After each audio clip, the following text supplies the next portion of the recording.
Deməli, bugün Masallı İmtahan Mərkəzinin 9-cu sinif buraxılış imtahanının qrammatika suallarını izah edirəm.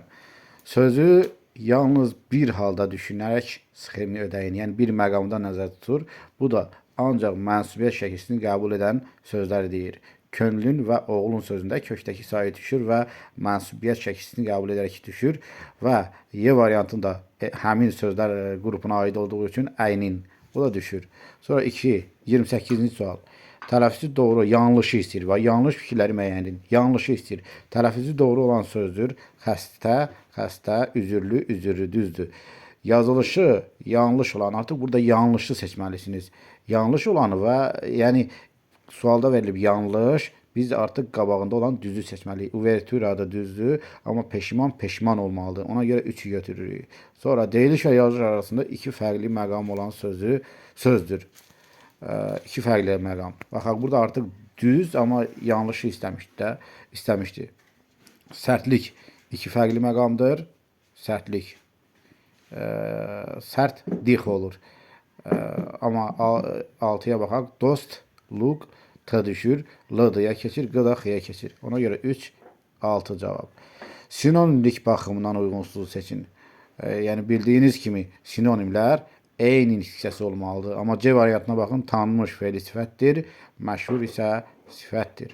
Sonra fe'ldən düzəlmiş mücərrəd məna bildirən düzəltmə isimləri istəyir. Qorxmaqdan qorxu mücərrəd və düzəltmədir. Sənədləşmək fe'lindən də sənədləşmə yenə mücərrədi və düzəltmədir.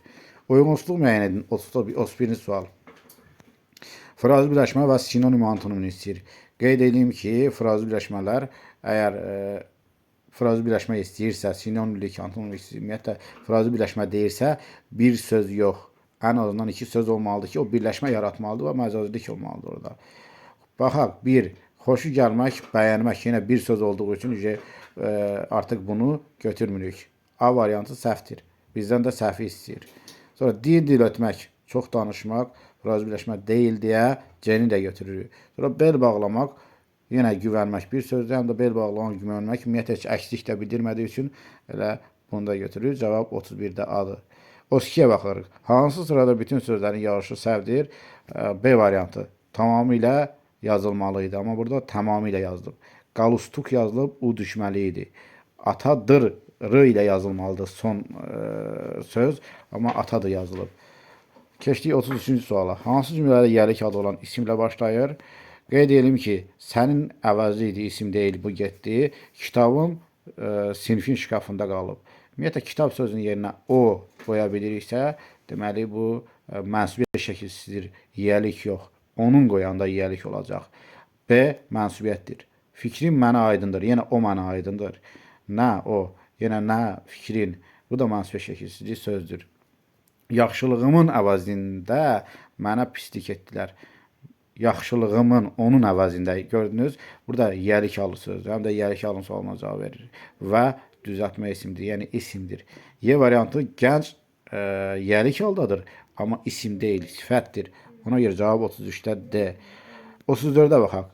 Hansı homonimlər müxtəlif hissəsinə aiddir? Baxırıq. Birdə dik, yəni təpə mənasında, bir də var ki, dikmək feili mənasında ayrı-ayrı hissəsi oldu. Bir də qarı, qarı qoca anlamında sifət, bir də qarımaq feili, yenə müxtəlif hissəsi oldu. 34-də A variantı. Sonra insanlıq sözünün fonetik xüsusiyyətləri ilə bağlı doğru fikirləri müəyyən edin. 35-ci sual. Baxın, diqqətli olun. Sizdən fonetik təhlili istəyir. Morfoloji və yaxud da leksik təhlili istəmir. Və sözün tələffüzü insanlıqdır. Düzəltmə sözdür, leksik təhlilliyi götürmürük bu cavabı. Və bizdən də doğrunu istəyir fonetik təhlildə. 2-yə baxırıq. Sözdə işlənən N, L, Q tələffüzə baxırıq. Əgər samit istəyirsə, tələffüzə baxırıq. İnsanlıq sözündə L və Q yoxdur. Samitləri yoxdur. Ona görə 2 də getdi. Sonra eyni cinsli samit qoşalığına rast gəlinir. İnsanlıq, bəli, düzdür. 3-də rast gəlinir. 4-ə baxırıq. K səsini cinsli qarşılığına rast gəlinmir. Əlbəttə, insanlıq Q X-ya keçibsə biz tələffüzdə götürürük və bu da cavabdır. 3, 4 cavabımız. Ümumi qrammatik mənası görə isimdir, bu da morfolojidir. olmayacaq. Sonra sonuncu sualı izah edirəm. Nömrələnmiş sözlərin hansında həm mənsubiyyət, həm də hal şəkilçisi işlənmişdir? Baxırıq. Həm mənsubiyyət, həm hal. Birbaşa cavablara baxırıq. Çünki mən bunu qabaqcadan baxmışdım buna. Siz mənim həyatım, mənsubiyyətdir. Daha da yerlik hal şəkilçisi. 3-ü götürürük. Sonra 3-dən sonra 5-ə baxırıq. Dünyası, onun dünyası. S mənsubiyyət. Da da yenə yerlik hal şəkilçisi. 3, 5, 6 qəlbi, onun qəlbi i mənsubiyyət. İkinci in isə nin, yəni də yerlik hal şəkilçisidir. 6-nı da götürdük. Dərinlikləri yenə mənsubiyyət i, də yerlik hal şəkilçisidir.